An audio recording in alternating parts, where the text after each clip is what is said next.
Welcome back, everyone. Hope you enjoyed the film. With me, of course, is writer, director, and producer Mira Fournet. Why don't we start with you giving us just a little background to the film, sort of the genesis, how you approached the story, what made you want to tell this tale? Okay, so basically, the main idea came to me when I was finishing my previous film, because I was meeting this kind of lot of women with the problems of domestic violence, but psychological, not like physical.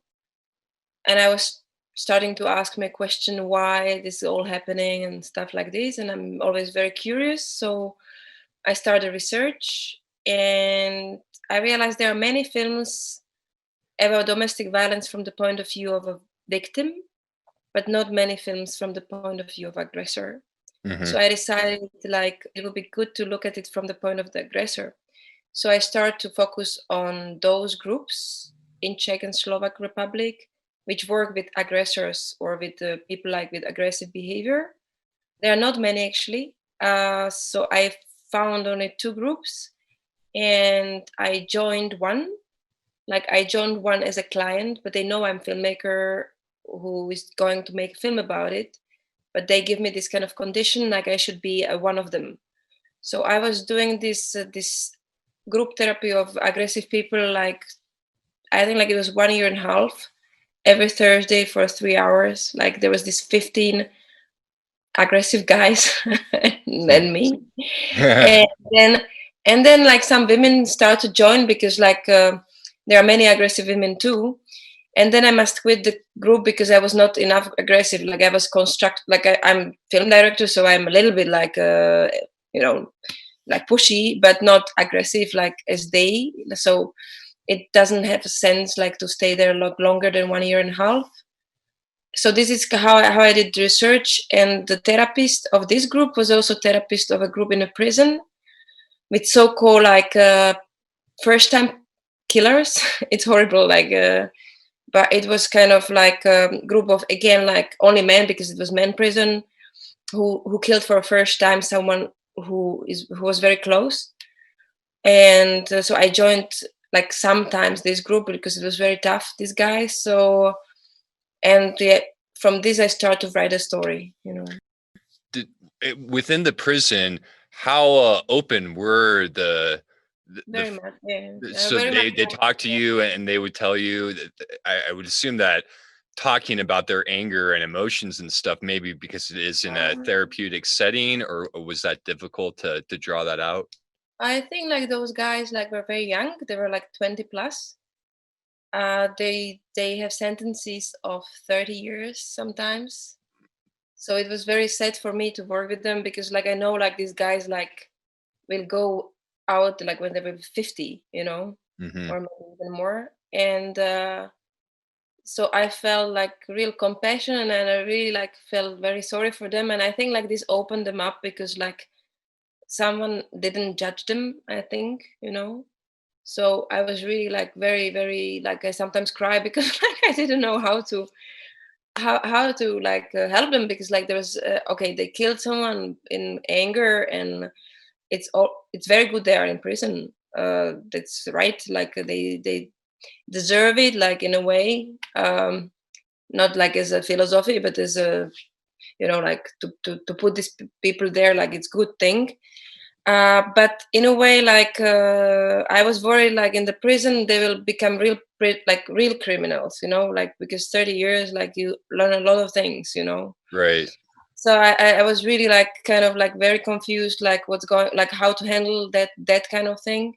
But they were really open, maybe also because I'm woman. I was not judgmental. I was really like empathic, and some of them first time talk with me only, not with the therapist, because like they feel like there is not kind of this judgment. And yeah, it was a long process for them because like until they really like admit they did a crime, it took them one of the guy, like it took him 1 year to admit like he shouldn't kill. So like Yeah. it's hard. I think like basically in the prison I understand, and from the prison comes the actual idea of the form of my movie. Mm-hmm. because like they always go back like to certain moment, and they said like if I would do this different, I wouldn't it wouldn't happen, and they always go to some moment which was not so kind of good to go back, because like the moment like which they should go back was the killing before, but they always came back to certain moment after the killing, like Right. so basically, because like I think psychologically they don't want to admit they did the crime, Hmm, so they just interesting. want to excuse themselves, avoiding that kind of moment. So they always comes like, I can't tell this because like he told me like I can, but it's not normal to put out of this. But there was this guy like who killed and la la, and and he said like I should hide him better, like the body, and so like okay, Yeah, and that's I said the takeaway message. yeah, but it's like I understand. Like he was still thinking about himself. Like he didn't Right. think about the others. So it took him longer, and I think like he's now, I don't know, like he's already in prison for 6 years. So maybe he understand like if he wouldn't kill like on the first place, he wouldn't be there. Well, So to this is extreme. Like this is not like in my film. In my film, it's more subtle, but in the prison, like in that huge, like I don't want to talk long, but it's like, yeah. I was yeah, sorry for him because like certain moments you cannot change. Like in my film, it's like circle game, but in life it's not. So right. And I wanted to get to that with the structure of the film and how that cyclical manner of it, and even with how you portray the domestic violence of the perpetrator being a victim as well. That is a cyclical nature. Could you maybe talk a little bit about that? That it's kind of like this Groundhog Day, or sort of like a video game almost, with making these choices. And what do you think that would says to, like, to Mhm. even like the power of free will, or like how these prisoners say like, oh, I wish I could go back and change this one thing. Do you think if they really change that one thing, would the outcome be different, or would it still be this same repeating, I loop? think like even it get worse. I think like if you stuck with the idea that like if you do change this moment, and I think like we all have this kind of like obsession in life, like my friends, like girls mostly, are like they always say like if I wouldn't say this to him, like he would be. I was like, it's not about one sentence. Right. So it's like but people want to fix always something, like they are like kind of obsessed like fixing one thing, but I don't think so. Like the good thing is the fixing the one thing. Like it's just to understand like why you did that thing and just move forward. Because like if you always go back to that one thing, you cannot live like forward. Right. So and so I think like people like, especially in domestic violence, but we all do that even in healthy relationships. Sometimes we stuck with the. I'm not psycholog. I'm not sociolog. I'm not a expert on anything. This is my personal idea or opinion only. That we try to fix life sometimes too much, and we stop to live the life. Hmm. So, and you have all these therapies and coaches and books and self-improvement books, like, and people like stop to live their lives because they just want to improve themselves so much. It's And I don't almost, again, like that end goal of like a video game, or like having, going through the levels, trying to better oneself, like in the film of yeah, achieving that. Yeah. yeah, but these Um, video games were based on kind of our psyche, our setting, like right. so that's why they are so popular, because like people like think like this. We think like video games sometimes. Absolutely. Not everyone, but like most people, like always like having their kind of thoughts more intense than the life. Because some people are afraid of life. I don't know. Like it's like I'm not don't want to put it like so easy or so simple, but I think like the video game was there. I studied also video games, and of course there is this good thing like about video games, like they put these moments just before you didn't pass something, like you go just in front of the pass something, because from the beginning, like nobody will play it again, you know. So Hmm. it's like a business kind of idea, because like people will be bored to go from the beginning. So they just make the levels, and Right. because they know like people are like easily annoyed and easily like bored and stuff like this. So that's kind of gets your attention, which in my film, like it's more complicated because it's not so much entertaining. So it's not like I exactly. disagree. I found it to be very entertaining. Yeah, but you are like cinephile, you like films. Yeah, that's It's different, you know. So absolutely. You said that you approach the film with what you call the analog method. Can you explain what that is? you have like analog photography, you know. So Hmm. I took this analog from there, because like it's not like logical, you know. It's not like you cannot look in digital, like when you, for example, I studied a film in FAMU, Hmm. and I work with real like editing machine, like where you cannot like jump like click click click, you know. You have like still like real material, which you lose a window if you too much like cut it, you know. Right, right. So you should also like on I shoot this film on 35, which is also analog, because like it's not digital. And and if you have this kind of analog, you must think much more in advance, like, you know, because you cannot like change it, or you cannot I don't know how to say, like you must be kind of more prepared, more precise, and more deep in that kind of idea you want, because like you it's not easy like this, like to click click and you have something else, you know. Right. And analog also, like in the surrealist way, like it's just not logical, not it's not like action reaction, you know. Hmm. It's not like it's like more like a dream, like the you cannot understand. However, the film looks very sophisticated with the form and structure and stuff. I don't think so. You can understand the film on intellectual level only. I think like you must use your emotions to understand the film. You know. Absolutely. Agreed. So, however, it's like very like it looks like sophisticated because it's three parts and this, and it's like formal in a way and technique in a way, but without the emotional impact and the kind of imagination, which is subconscious, you Hmm. cannot understand the film. So I call this analog, but I'm not very good in this kind of like, I use it maybe, I don't know how I'm, it's kind of like you understand things, Hmm.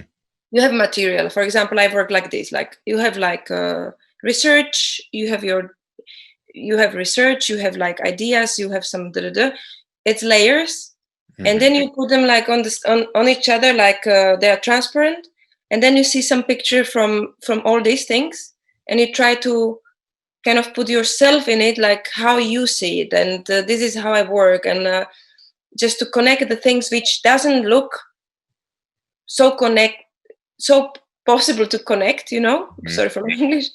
And you just must let them transport together, you know. I don't know how to it's like a dream in a way, like, you know, where the Absolutely. things when the things make sense differently but still make sense, but you don't know it, like you cannot say it, you know, but you know the sense.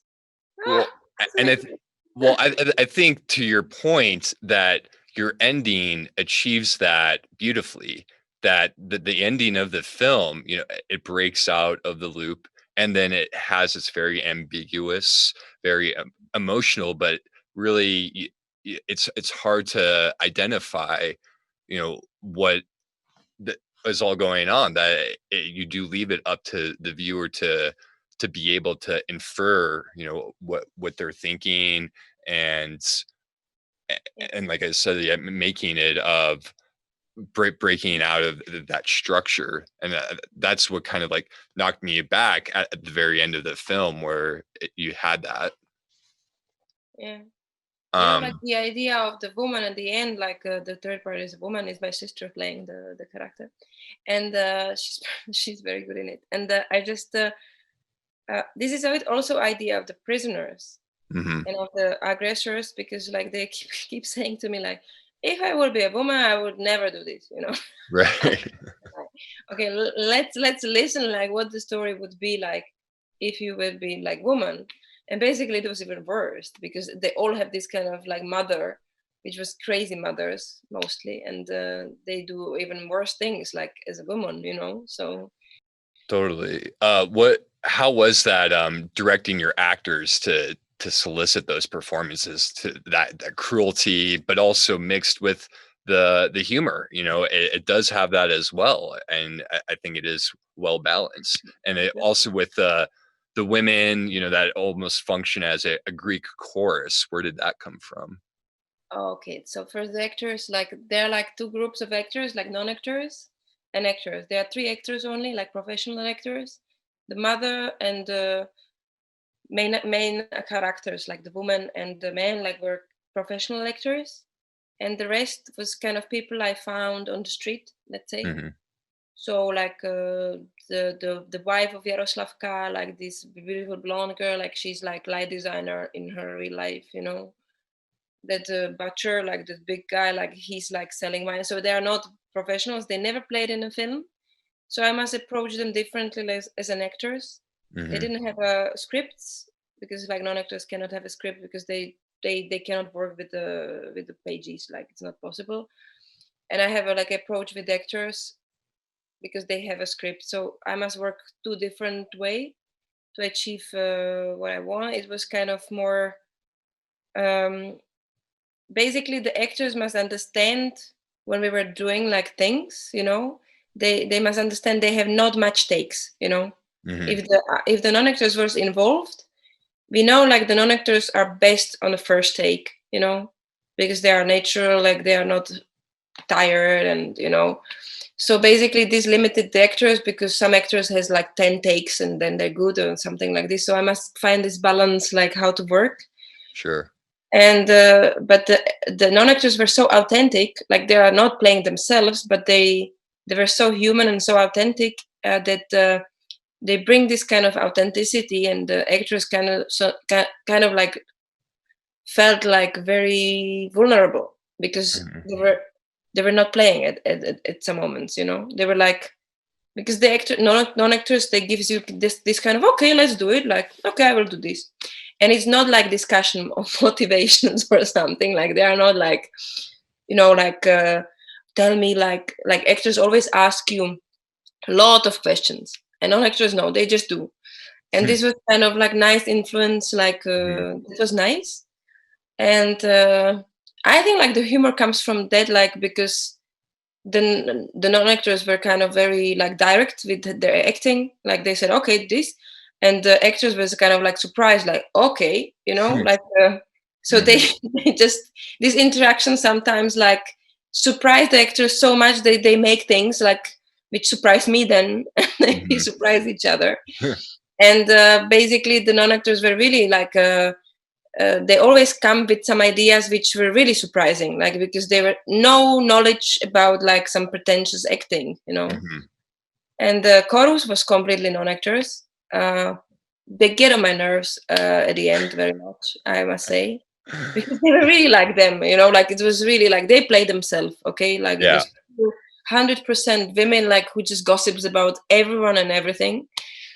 And so at the end, like I had a assistant who takes care of them because I had enough.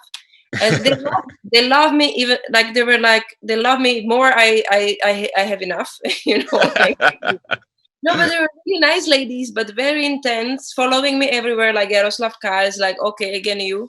So basically on the set, I felt like Yaroslav K because they followed me everywhere, and I said like, okay, this is too much for me. Yeah, And you're in your own version of the movie now. and the idea comes from because I knew the film will be complicated for film for people, and the chorus gives the information clear. You know, Mhm. it's exactly like in antique drama. Right. They use these choruses like to explain things which doesn't make much sense, you know, Mhm. and to name things. So I think like this is like how I work. And they asked me like, why only women? And I said like that's not antique because that was only men, but only woman, because like in Slovak and Czech, and I think in France, it's the women who knows everything in the village. Mhm. The men like don't gossips and don't collecting the information about the society. Right. Yeah. So, and obviously it proves, because like it's like that, because like yeah, they know everything about everyone in the crew. So Mm. how So they're the ones to go to for to hang out during lunch. They got all the oh, gossip. but yeah, it was fun Oh, for me. good. Well, I really appreciate you taking the time to chat with us. I know that our viewers at home greatly appreciate it. Yeah, thank you. Any last words?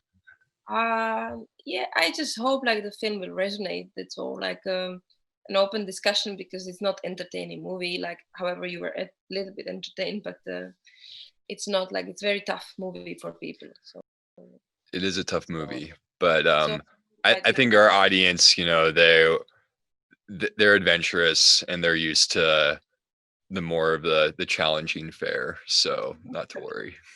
so that's all. And I thank you. They watch the film, and maybe they will discuss it. So that's good. Absolutely. Well, Okay. thank you so much. Thanks. We hope to see you back soon Yeah, with the next one. yeah, a few years. Yeah, absolutely. Okay. Have a good night. Yeah, you too. Ciao. Okay. Ciao. Bye.